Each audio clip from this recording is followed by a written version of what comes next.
When a critical vulnerability drops, most teams have no idea which of their Conda environments are actually affected. Tracking it down means messaging people manually. It takes days. And for admins, many Conda environments across an org go unlogged. You can't govern what you can't see. Environment Services Manager gives admins a complete searchable inventory of every Conda environment across their organization. Log in on anaconda.com/app.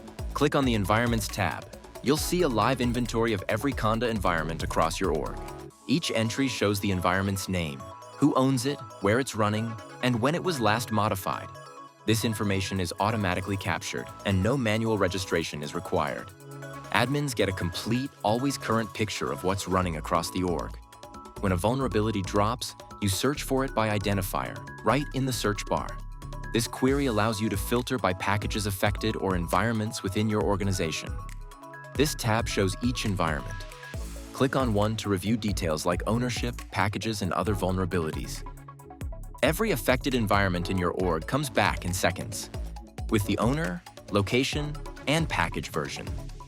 Days of investigation become a 10-minute targeted list. You can also search by environment name, Python version, or package, so teams can find and reuse shared configurations. Environment Services Manager, complete visibility and governance for Python environments at enterprise scale.